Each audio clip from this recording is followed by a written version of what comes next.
அனைவருக்கும் வணக்கம். இந்த பதிவு ஒரு முக்கிய பதிவு.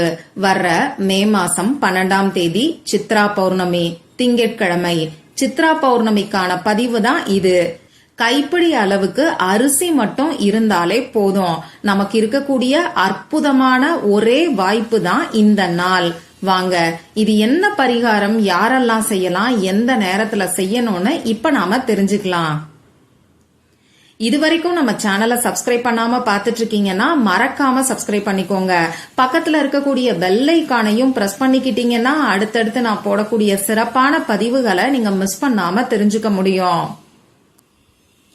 மே மாசம் 12ஆம் தேதி திங்கட்கிழமை அன்னைக்கு நமக்கு சித்ரா பௌர்ணமி வருது. இந்த சித்ரா பௌர்ணமி மே மாசம் 11ஆம் தேதி ஞாயிற்றுக்கிழமை அன்னைக்கு நைட்டு 8:48 ஆரம்பமாயிருது. மறுநாள் திங்கட்கிழமை மே மாசம் 12ஆம் தேதி நைட்டு 10:44 வரைக்கும் நமக்கு இருக்கு.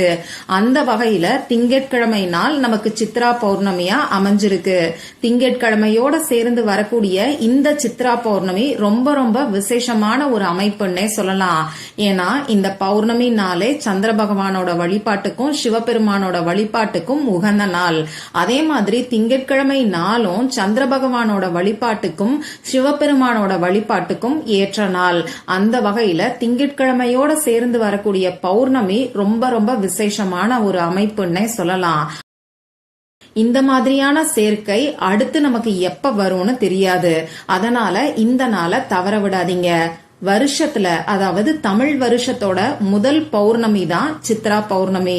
பொதுவா ஒவ்வொரு மாசத்துல வரக்கூடிய பௌர்ணமியும் ஒவ்வொரு வகையில சிறப்பு வாய்ந்தது.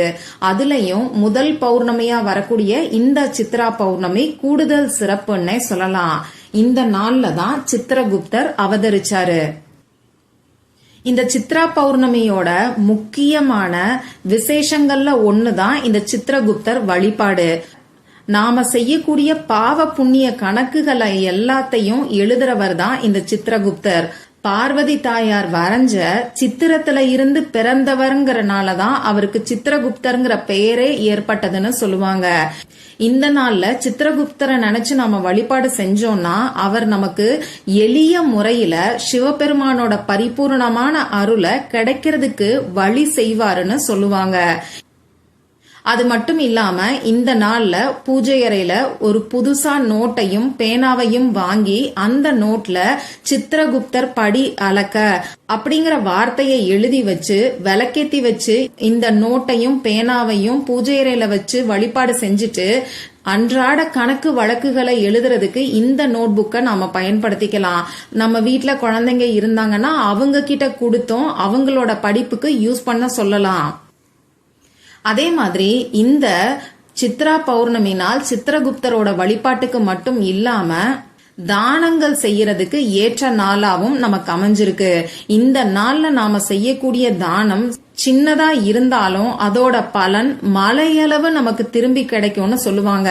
அதனால இந்த நாளை தவற விடாம உங்க வாழ்க்கையில இருக்கக்கூடிய பாவங்களும் கர்ம வினைகளும் தீர்றதுக்கு உங்களால முடிஞ்ச அளவுக்கு இயலாதவர்களுக்கு தானம் பண்றதுக்கு பாருங்க. இது உங்க வாழ்க்கையில அற்புதமான மாற்றத்தை நிச்சயமா ஏற்படுத்தி கொடுக்கும்.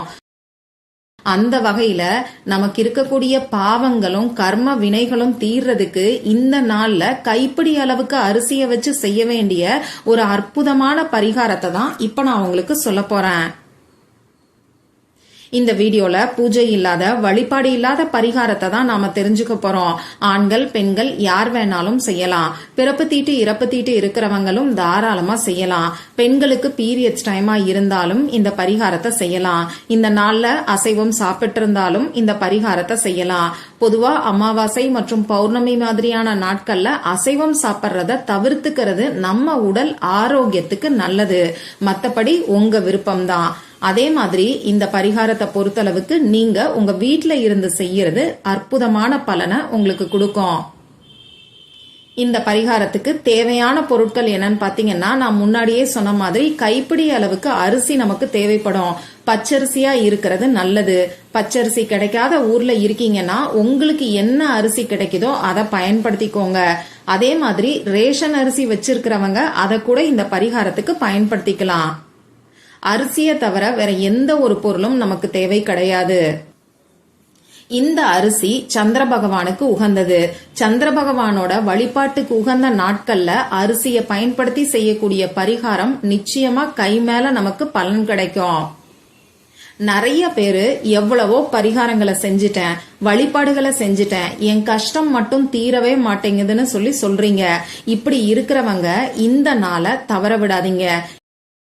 இந்த நாள்ல இப்ப நான் சொல்ல போற இந்த பரிகாரத்தை செஞ்சுட்டு அடுத்தடுத்து நீங்க செய்யக்கூடிய பரிகாரங்களுக்கு நிச்சயமா உங்களுக்கு கை மேல பலன் கிடைக்கும்.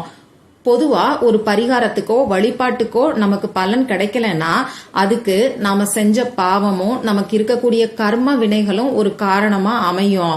அந்த வகையில கர்ம வினைகளை நாம நீக்கிறதுக்கான பரிகாரங்களை தொடர்ந்து செஞ்சுக்கிட்டே வரும்போது நமக்கு இருக்கக்கூடிய கர்ம வினைகள் படிப்படியா குறையும். அதே மாதிரி அடுத்தடுத்து நாம செய்யக்கூடிய புண்ணியங்களுக்கான பலனும் வழிபாடுகளுக்கான பலனும் நமக்கு கிடைக்கும். சித்ரா பௌர்ணமி அன்னைக்கு உங்களால எந்த ஒரு வழிபாடையோ பரிகாரத்தையோ செய்ய முடியலனா கூட பரவாயில்ல. இப்ப நான் சொல்ல போற இந்த எளிமையான பரிகாரத்தை மட்டுமாவது நீங்க செய்யுங்க.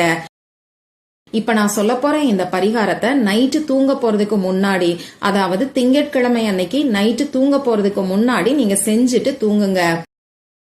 உங்க வேலையெல்லாம் முடிச்சதுக்கு அப்புறமா நீங்க ரிலாக்ஸ்டா முகம் கை காலை கழுவிட்டு வந்து உங்க வீட்டுல ஹால்ல அமைதியான இடத்துல உட்கார்ந்துக்கோங்க. உங்க கையில ஒரு கைப்பிடி அளவுக்கு அரிசிய வச்சு நல்லா இறுக்கமா மூடிக்கோங்க. அதாவது வலது கையில அரிசிய வச்சு நல்லா இறுக்கமா மூடிக்கோங்க. இந்த பரிகாரம் செய்யறதுக்கு முன்னாடியே இந்த அரிசிய மிக்சியில போட்டு 1-2 பவுடர் பண்ணிட்டு நீங்க எடுத்துக்கோங்க. இப்ப பவுடர் பண்ண அரிசிய நான் சொன்ன மாதிரி வலது கையில வச்சுக்கிட்டு இறுக்கமா உங்க கைய மூடிக்கிட்டு உங்க குலதெய்வத்துக்கிட்டையும் அந்த சிவபெருமான் கிட்டையும் சந்திர பகவான் கிட்டையும் சித்திரகுப்தர் கிட்டையும் உங்களுக்கு இருக்கக்கூடிய பாவங்கள் குறையணும், தெரிஞ்சும் தெரியாமலும் செஞ்ச பாவங்கள்ல இருந்து விடுதலை கிடைக்கணும், கர்ம வினைகள் தீரணும்னு சொல்லி மனசூருகி பிரார்த்தனை செஞ்சுக்கிட்டு இந்த அரிசிய எடுத்துக்கொண்டு போய் நிலைவாசல் கதவுக்கு வெளிப்பக்கத்துல நீங்க தூவி விட்டுருங்க. முடிஞ்ச அளவுக்கு கால் படாத இடத்துல ஓரமா தூவி விட்டுட்டீங்கன்னா எறும்பு வந்து அந்த அரிசிய உணவா எடுத்துக்கும். எறும்பு இந்த அரிசிய சாப்பிட சாப்பிட நமக்கு இருக்கக்கூடிய கர்ம வினைகள் குறைஞ்சுகிட்டே வர்றத நாம கண் கூட பார்க்கலாம். நீங்க நைட்டு இந்த மாதிரி பரிகாரம் செஞ்சு முடிச்சுட்டு காலையில எந்திரிச்ச உடனே அந்த அரிசியை எறும்புகள் சாப்பிடாம இருந்ததுன்னா அதை நினைச்சு கவலைப்பட வேண்டாம். ஒண்ணு அந்த அரிசியை அப்படியே விட்டுருங்க. அப்படி இல்லைன்னா அந்த அரிசி எல்லாத்தையும் எடுத்து கொஞ்சம் இன்னும் ஓரமா ஏதாவது ஒரு மரத்துக்கடியில உங்களால போட முடிஞ்சா கூட நீங்க போட்டுடலாம். இது உங்க விருப்பம் தான். மத்தபடி அரிசி அப்படியே இருக்குன்னு நினைச்சு கவலைப்பட வேண்டிய எந்த ஒரு அவசியமும் கிடையாது. கட்டாயமா ஒரு நாள் இல்லைனாலும் இன்னொரு நாள் அந்த அரிசியை எறும்புகள் சாப்பிட தான் செய்யும். இதனால உங்களுக்கு இருக்கக்கூடிய பாவங்களும் கர்ம வினைகளும் நீங்கி உங்க வாழ்க்கையில நிம்மதியும் சந்தோஷமும் இருக்கும். சுபிக்ஷமான ஒரு வாழ்க்கை அமையும். ட்ரை பண்ணி பாருங்க. பரிகாரம்னு பாத்தீங்கன்னா எளிமையான பரிகாரம் தான். நீங்க செய்யக்கூடிய அந்த நாளோட சக்தி உங்களுக்கு அற்புதமான மாற்றங்களை ஏற்படுத்தி கொடுக்கும். அதனால மறக்காம இந்த பரிகாரத்தை ட்ரை பண்ணி பாருங்க. மற்றும் ஒரு பயனுள்ள பதிவுல நாம சந்திக்கலாம். நன்றி.